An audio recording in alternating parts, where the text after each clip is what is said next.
I told you guys I'd be back. I told you.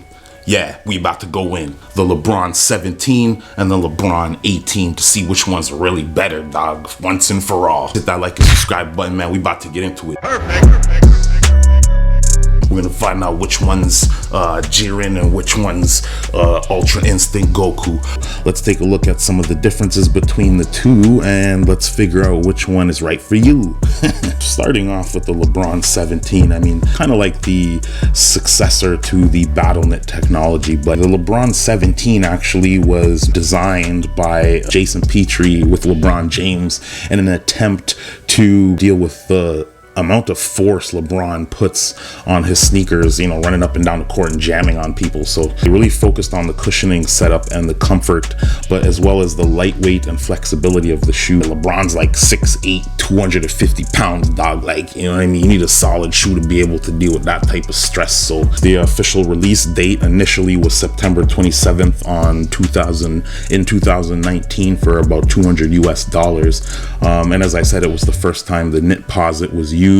It's basically a heat treated lamination process, and it's used to create like a solid upper, and it also has other function as well, a plasticky kind of waxy laminate, and inside there's a bunch of like woven threads basically, and what that is it creates its own design. Now it actually shows up a lot better on other versions because they mix up the different type of threads. Now this is obviously the bread colorway, so you're seeing a lot of red and black, but it doesn't show up as well. So Knitposit 1.0 is pretty dope, man. I mean, it's really malleable. They kind of really go off of the early Flyknit technology. They upgraded to BattleKnit, and this is Knitposit, and I guess the posit comes from the fact that they're using plastics, so it's a kind of a hybrid between lightweight materials and super synthetic plastic materials. On the tongue, obviously, you have this like nubuck leather panel, and it's really cool, man. You got that, you know, the lion head, which is LeBron's signature. It's a spirit animal. 23 branding, and this is obviously a homage to the infrared 6s that came out with the lace lock. Obviously, you got the dunk man instead of the jump man, so he was really paying homage to the Jordan infrared 6 on this one. And I know it doesn't really look the same, but like, how close can you get with a Knitposit? Nike branding on the side. For LeBron James, it's really going to do a good job. If you're a huge player and you're like a really big guy, then that's obviously going to do a pretty good job of cushioning. And when I've und'd these and walked in the shoes, and they basically are really good when it comes to cushioning.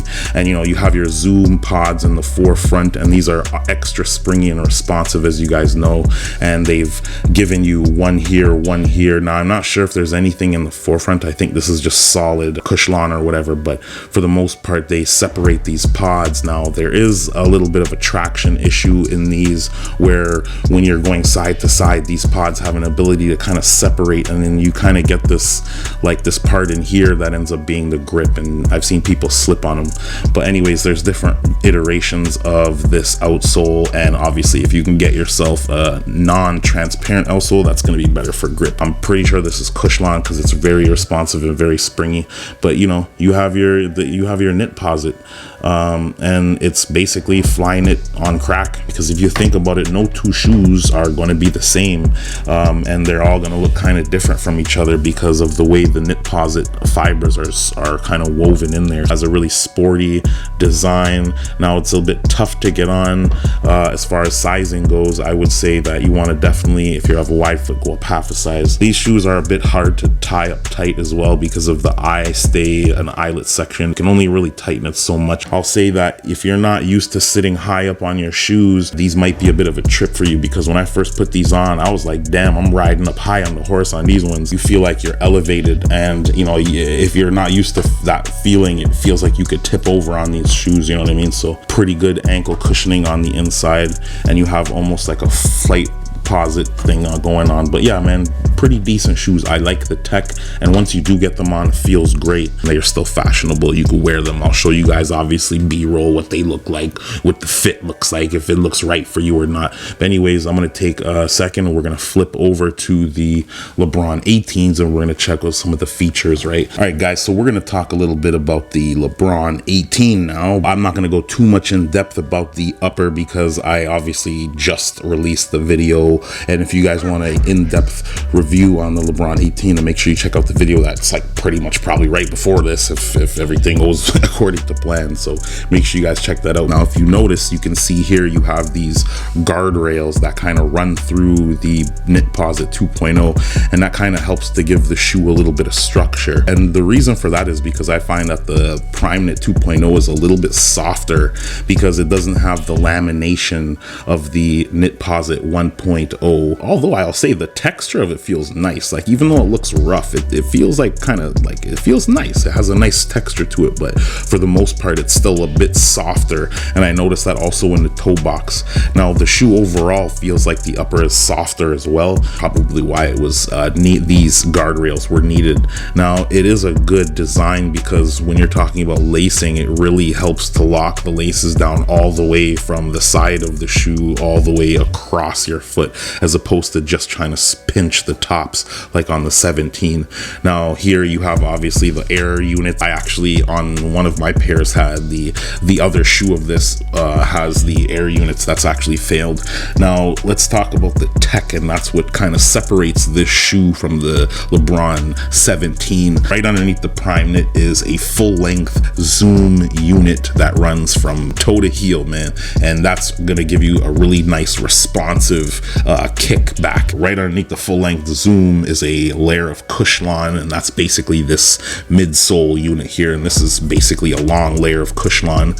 And underneath the Cushlon you have this Air Max unit, and within that air unit there's actually a cavity, and inside that cavity is another zoom unit. Underneath that you have a shank plate or EVA plug, and that's basically like this plasticky kind of piece here that kind of sits in between the Air Max unit and the outsole, and then you basically have your clear outsole with your traction, which I've reviewed obviously in the last video. So there's so many layers, and then you have this back heel plate that's there for structure. So yeah, man, it's pretty funny how, like, LeBron putting the smackdown on his sneakers leads to such innovation. But I mean, we can all thank LeBron, right? Because if it wasn't for him, we wouldn't be getting all this crazy tech now. These are obviously really good big man shoes. If you're a big guy, then you're gonna need a lot of impact protection, and that's something that both of these shoes can provide you. Now, once again, if you guys got wide feet, I'd suggest going up half a size. You got the Prime Knit here, and that has that texture to it. So obviously the heel is a lot more sturdy, but as you run along the shoe, it kind of fades off, and the upper is a little bit softer here. So that's what happens with this. And the toe boxes, as you can see here, are similar, but I'd say the 18 is a little bit softer of a toe box. So I'll say the 17's toe box is a little bit stiffer and more sturdy, while the 18 is a little bit more plush and more textured. Nike Air branding on the front, whereas you have no Nike Air branding on the side here.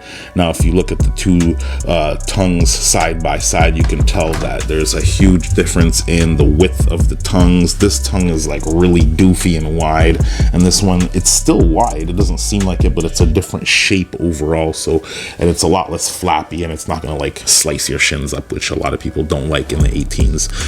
The different laces here are also, you have your rounded off laces as opposed to your flattened laces from the 17. The 17 has those flattened laces, and these have the your cord style laces or your basketball net style laces.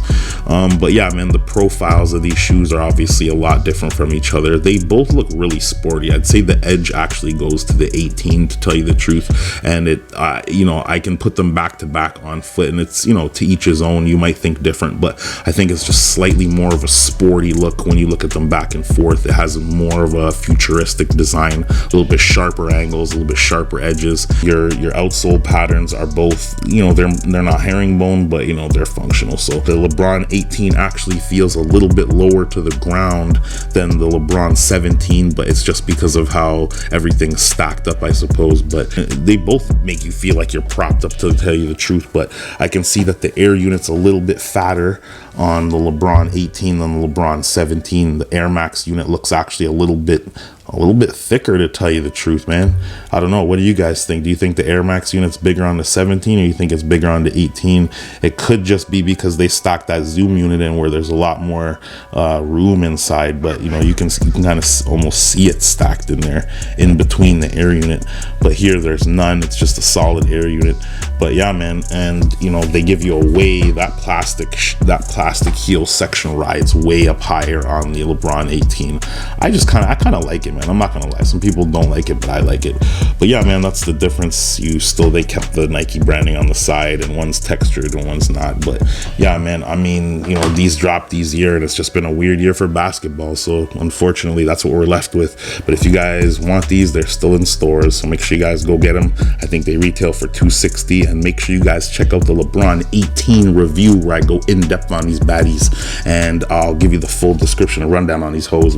But anyways, for the most part, those are the huge differences between the shoes. If you guys found value in this review, make sure you hit the like and subscribe button. It helps you boy in the algorithms, man. I'll be back with another one, of course. Now, I showed you the difference between the two. Let me know which ones you guys are rocking with. I know these have had way crappier colorways this year, but 2020 has been a weird year, man. We haven't had, you know, the NBA hasn't been the same, and nothing's been the same. So they haven't had the same publicity, and the colorways haven't been as good. So this might be a flop silhouette, to tell you the truth. But overall, this is probably the illest colorway that's come out to date.